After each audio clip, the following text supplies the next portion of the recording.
الحمد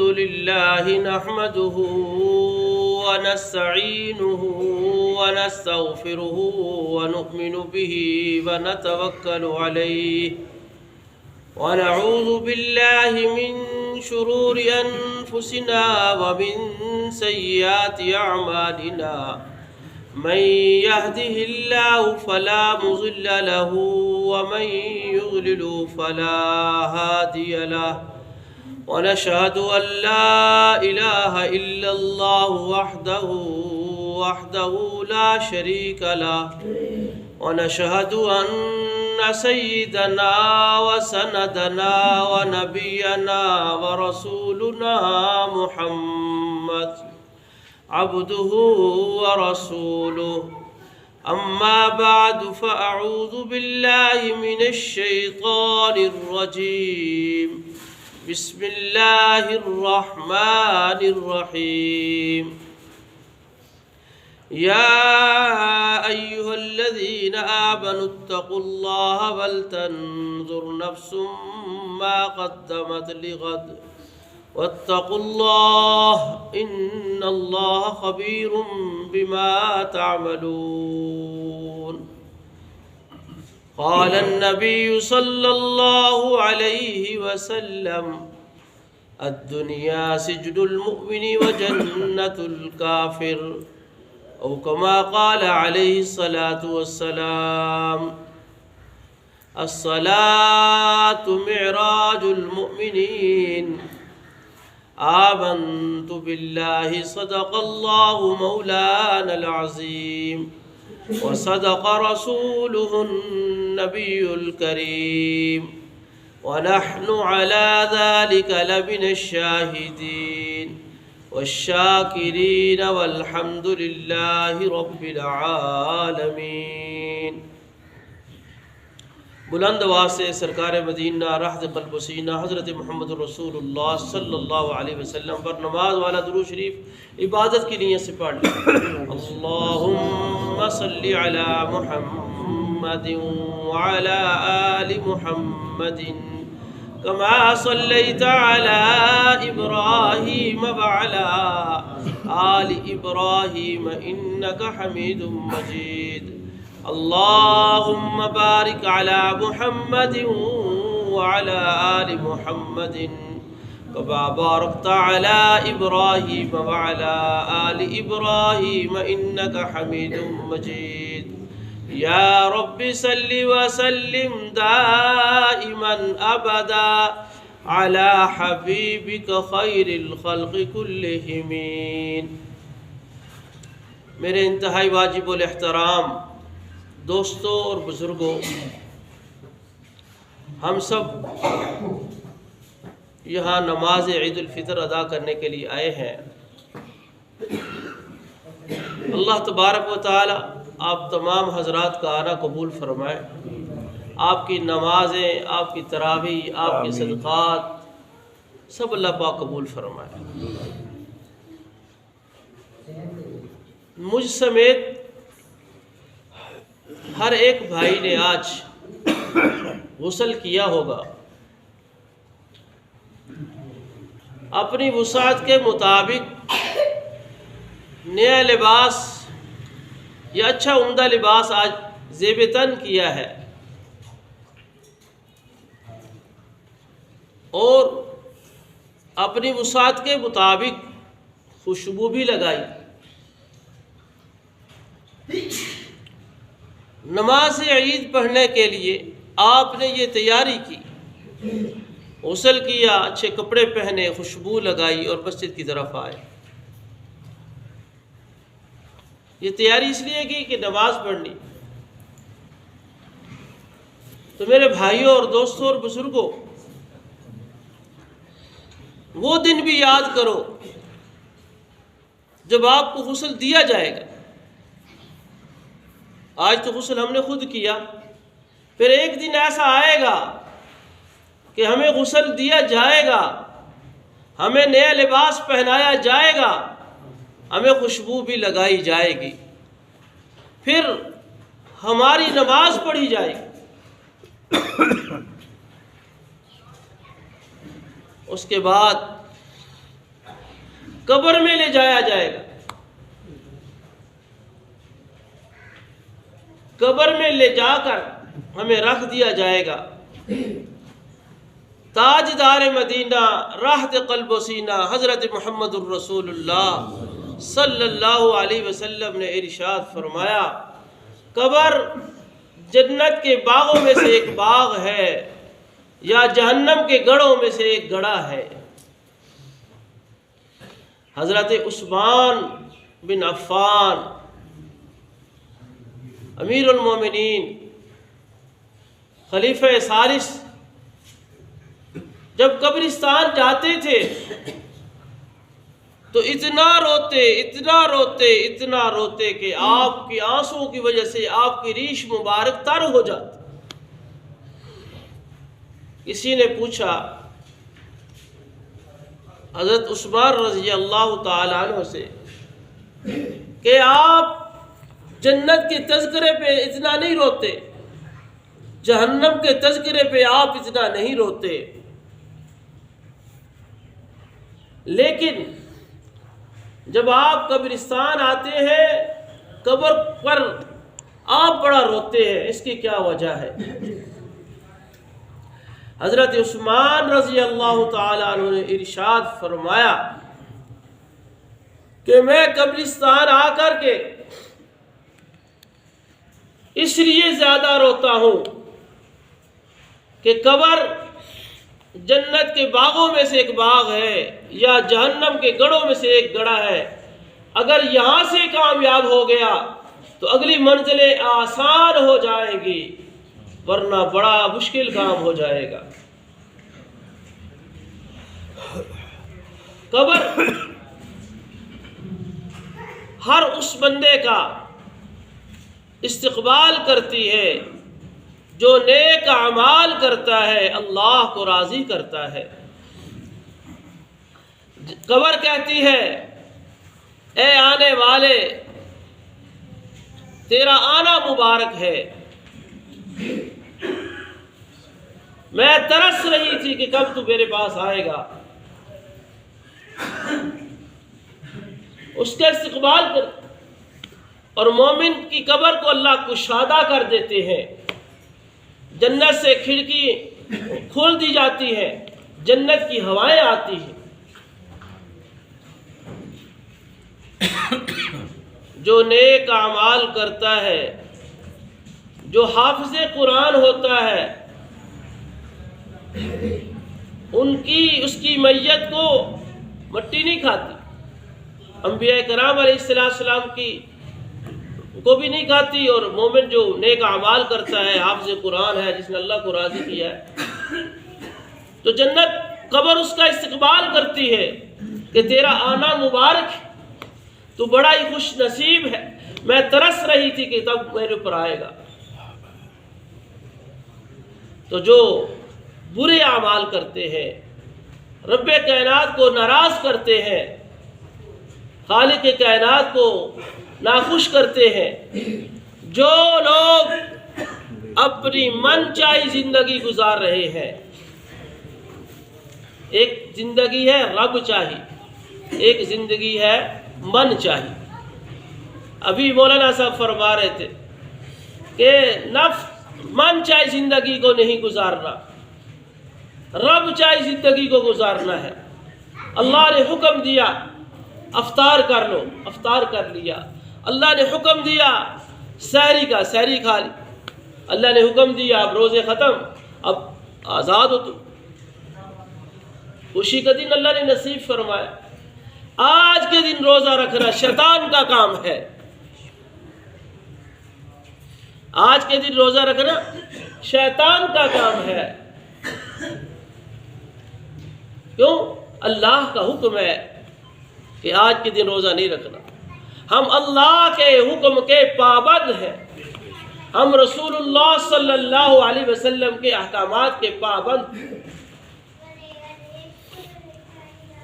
نبی کریم صلی اللہ علیہ وسلم کو اللہ نے مشاہدات کرائے ہیں، آپ کو جنت بھی دکھائی، آپ کو دوزخ بھی دکھایا، اور آپ کو قبر کے حالات بھی دکھائے۔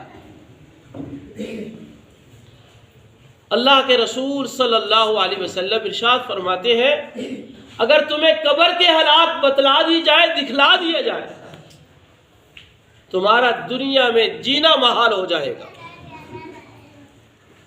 جب انسان ایک گناہ کرتا ہے، ایک گناہ کی بو سینکڑوں میل دور تک جاتی ہے، ایک گناہ کی بو، یہ تو اللہ کا کرم ہے۔ رسول اللہ صلی اللہ علیہ وسلم کی صدقے سے ہمارے گناہوں کی بو اللہ زہر نہیں فرماتے، ورنہ ایک ایک گناہ کی بو سینکڑوں میل تک اس کی بو جاتی ہے۔ میرے بھائیوں، نیکی تسبیح کا ایک دانہ ہے۔ ایک کہا سبحان اللہ، پھر کہا اس کے ساتھ جڑتے جاتے ہیں، تسبیح پوری کی جاتی ہے، سبحان اللہ سبحان اللہ سبحان اللہ، پوری تسبیح۔ نیکی تسبیح کا ایک دانہ ہے، تسبیح بولو ایک دانہ، وہ آگے سے آگے چلتی ہے، اور گناہ ایک دلدل ہے جو ایک بار گناہ میں دستا ہے پھر دستا چلا جاتا ہے۔ حضور علیہ الصلوۃ والسلام نے ارشاد فرمایا جب کوئی انسان ایک گناہ کرتا ہے اس کے دل پہ ایک سیاہ نقطہ لگ جاتا ہے، جب وہ دوسرا گناہ کرتا ہے دوسرا نقطہ لگ جاتا ہے، جب وہ تیسرا گناہ کرتا ہے تیسرا نقطہ لگ جاتا ہے، حتیٰ کہ اس کا دل گناہوں سے سیاہ ہو جاتا ہے۔ مگر الا من تاب وآمن وعمل عملا صالحا فأولئک یبدل اللہ سیئاتہم حسنات وکان اللہ غفورا رحیما۔ مگر جو شخص گناہوں سے توبہ کر لیتا ہے، اللہ سے رجوع کر لیتا ہے، وآمن اور ایمان لاتا ہے، یقین کر لیتا ہے، اللہ اور اس کے رسول کی باتوں کو سچ مانتا ہے۔ ایمان کا معنی یقین کا ہونا ہے کہ جو بات اللہ اور اس کے رسول نے کہی ہے وہ حق اور سچ۔ تیسرا کام وعمل عملا صالحا، نیک اعمال کرتا ہے، اچھے اعمال کرتا ہے۔ پھر میرے بھائیوں فَأُولَئِكَ يُبَدِّلُ اللَّهُ سَيِّئَاتِهِمْ حَسَنَاتٍ، پھر اللہ سیئات کو حسنات میں بدل دیتے ہیں۔ کوئی ہے ایسا دربار، کوئی ہے ایسا حکمران جو غلطیوں کو بھی معاف کر دے اور جرموں کو بھی معاف کر دے، بلکہ اپنے کرم کی انتہا کر دے، جرم کو انعامات میں بدل دے؟ ایسی کوئی ذات ہے؟ وہ ہے کریم ذات، وہ ہے رحیم ذات اللہ کی، جو گناہوں کو سیئات کو حسنات میں بدل دیتا ہے، وہ غفور الرحیم ہے۔ میرے بھائیوں، اس دن کو یاد کرو۔ اللہ فرماتے ہیں یا ایھا الناس اتقوا ربکم واخشوا یوما لا یجزی والد عن ولدہ، اے لوگو ڈرو اس پروردگار سے جس دن کوئی والد اور والدہ کا بدل نہیں ہوگا۔ یوم یفر المرء من اخیہ وامہ وابیہ وصاحبتہ وبنیہ، اس دن باپ اپنے بیٹے سے بھاگے گا، بیٹا اپنے باپ سے بھاگے گا۔ کوئی اس دن انسان کا ساتھ دینے والا نہیں ہوگا۔ وہاں پہ آپ حضرت محمد الرسول اللہ صلی اللہ علیہ وسلم کے بعد اگر نبوت میں کسی کا درجہ ہے تو سیدنا ابراہیم خلیل اللہ کا رتبہ ہے۔ وہ بھی اس دن اللہ کے عرش کو تھامے ہوئے ہوں گے اور کہہ رہے ہوں گے رب نفسی لا اسألک غیرہا، رب نفسی لا اسألک غیرہا، اے رب مجھے میرے نفس کو مجھے بخش دے، میں اس کے علاوہ کچھ نہیں مانگتا آپ سے۔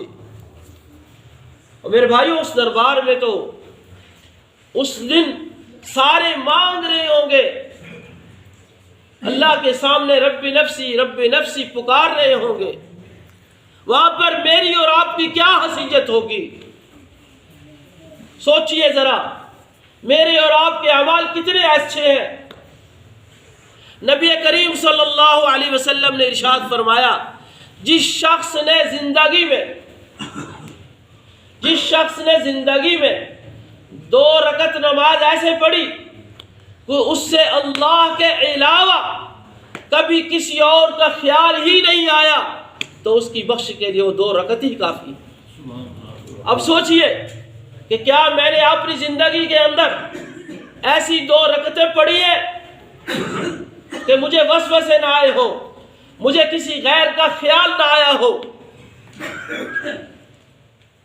ایسا خیال 2 رکعتیں، یہاں پہ ماشاءاللہ سے نمازی بیٹھے ہوں گے 50 سال سے نماز پڑھ رہے ہیں، تہجد پڑھ رہے ہیں، اشراق پڑھ رہے ہیں، چاش پڑھ رہے ہیں، کیا زندگی کے اندر 2 رکعتیں ایسی پڑھی ہے کہ اللہ کے علاوہ اس کو کسی اور کا خیال نہیں آیا؟ اگر اللہ کے علاوہ نماز کے اندر کسی غیر کا خیال آتا ہے تو میرے بھائیوں پھر نماز نہیں ہوئی ہے۔ یہ تو میں نے نبی کریم صلی اللہ علیہ وسلم کا فرمان سنایا کہ 2 رکعتیں ہی انسان کی پوری زندگی کے لیے کافی ہے۔ تو اس کے لیے کوشش کرنی پڑتی ہے، محنت کرنی پڑتی ہے، بار بار لاکھ ضربے کھاتا ہے دل پھر بن پاتا ہے دل، لاکھ ضربے کھاتا ہے دل پھر بن پاتا ہے دل۔ میرے محترم سامعین بھائیوں، نماز صرف اور صرف اللہ کے لیے ہے۔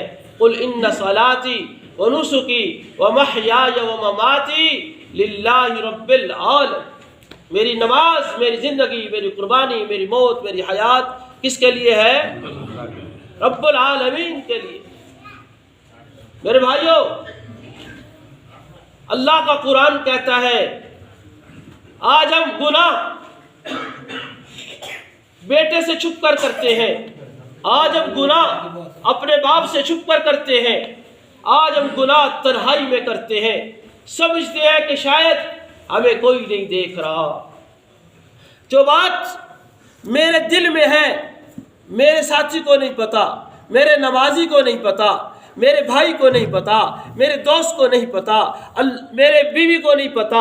اللہ فرماتے یوم تبلی السرائر، یوم تبلی السرائر، اس دن رازوں کو ظاہر کیا جائے گا، اس دن رازوں کو ظاہر کیا جائے۔ جو اللہ فرماتے ما یلفظ من قول الا لدیہ رقیب عتید، جو زبان سے ہم الفاظ نکالتے ہیں اللہ فرماتے ہم اس کو تحریر کر لیتے ہیں۔ پچھلے دور میں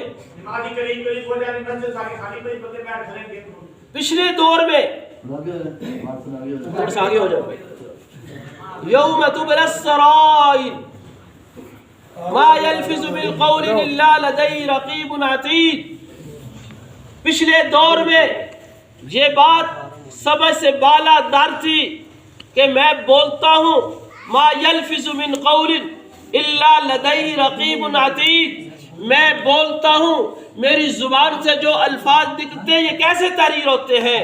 آج کے دور میں کتنی یہ بات آسان ہو گئی، میں بول رہا ہوں میری بات ریکارڈ ہو رہی ہے نہیں ہو رہی؟ موبائل فون پہ آپ بولتے ہیں، جتنا بھی ایسا بولتے ہیں آپ کی بات ریکارڈ ہو رہی ہے۔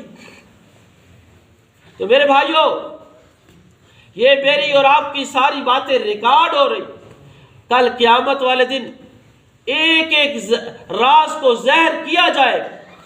فَمَنْ يَعْمَلْ مِثْقَالَ ذَرَّةٍ خَيْرًا يَرَهُ وَمَنْ يَعْمَلْ مِثْقَالَ ذَرَّةٍ شَرًّا يَرَهُ۔ ایک ایک نیکی کو زہر کیا جائے گا، ایک ایک برائی کو زہر کیا جائے گا۔ ایک مرتبہ عائشہ صدیقہ رضی اللہ تعالی عنہا حضور علیہ السلام کے پاس موجود ہے۔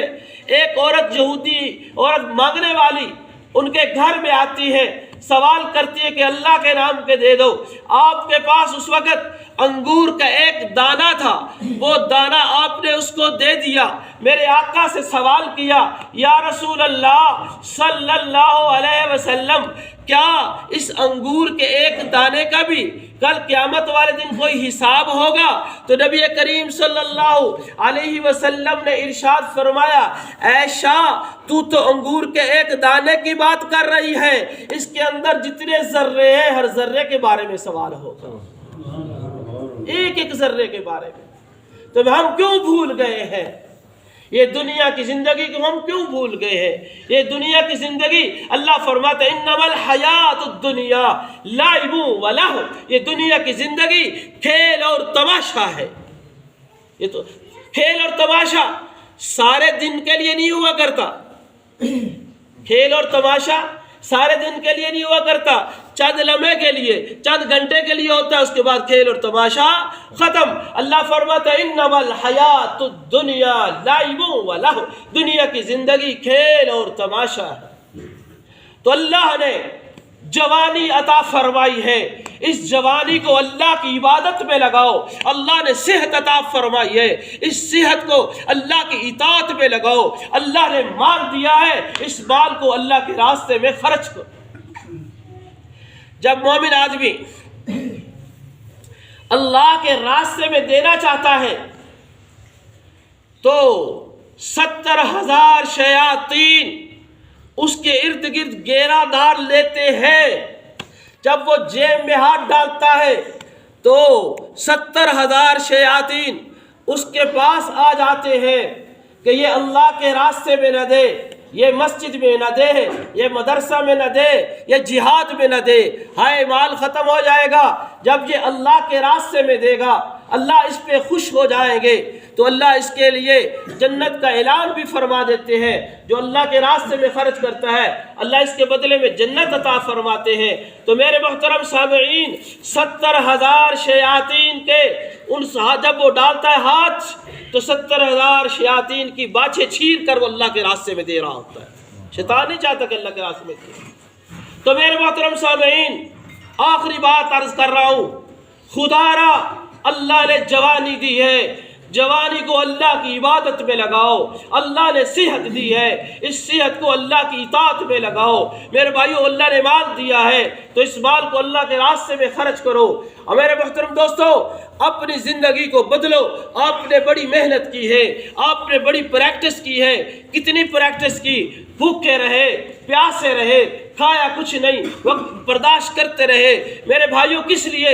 کہ اللہ راضی ہو جائے۔ دل میں یہ احساس پیدا ہوا، دل میں یہ احساس پیدا ہوا کہ اللہ دیکھ رہا ہے۔ کھاتے نہیں، پیتے نہیں، کیوں؟ کون دیکھ رہا ہے؟ اللہ۔ کتنی محنت کی آپ نے تہجد پڑھی، آپ نے نماز تراویح پڑھی، آپ نے قرآن کی تلاوت کی۔ تو میرے بھائیو، اب اس کو ضائع کر دینا چاہیے؟ نہیں، اس کو ضائع نہیں کرنا۔ اللہ فرماتے ہیں ان اللہ لا یضیع اجر المحسنین، اللہ محسنین کے اجر کو ضائع نہیں فرماتا۔ اللہ کتنے رحیم و کریم ہے، آپ کی نیکی کو ضائع نہیں فرماتا۔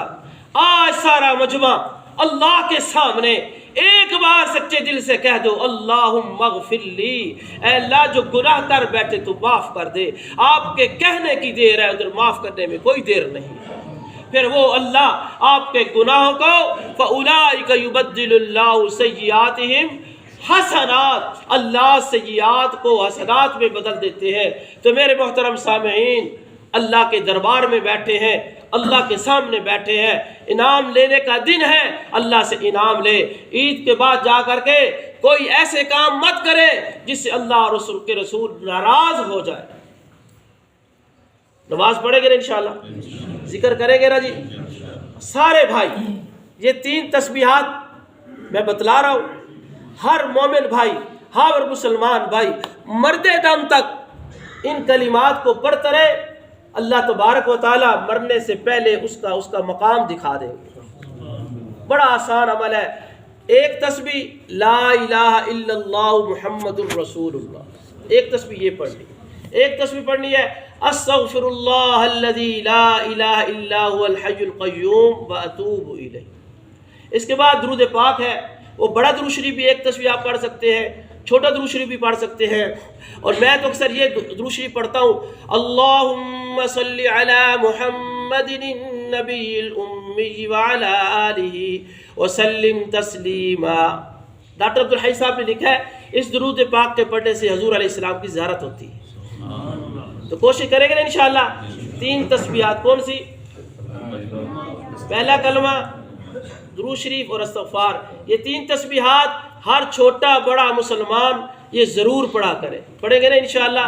تو یہ اس کے ساتھ نماز پڑھیں، اور اگر پھر ٹائم مل جائے تو قرآن پاک کی تلاوت کریں، اور چلتے پھرتے ایک چھوٹا سا درود پاک ہے وہ بھی آپ پڑھنا چاہیں تو پڑھ سکتے ہیں، صلی اللہ علی محمد صلی اللہ۔ تو درود پاک پڑھنے سے بھی مسائل حل ہوتے ہیں، پریشانیاں ختم ہوتی ہیں، اور یہ حضور علیہ السلام کا ہم پر حق ہے۔ تو میرے بھائیوں، اللہ تبارک و تعالی آپ تمام حضرات کی عبادات کو قبول فرمائے، اور جو لوگ ہماری اس مسجد میں تعاون کر رہے ہیں، دعائیں کر رہے ہیں، جانی مالی تعاون کرتے ہیں، اللہ تبارک و تعالی ان کی اس محنت کو اور تعاون کو قبول فرمائے۔ تو نماز عید سے پہلے صدقہ فطر تقریباً 120 روپے کے حساب سے وہ دینا واجب ہوتا ہے۔ تو کسی میرے بھائی کے پاس صدقہ فطر ہے یا زکوٰۃ میں سے جامعہ خالد بن ولید کو دینا چاہتا ہے تو وہ جمع کروا سکتے ہیں۔ نماز عید کی تیاری فرمائیں۔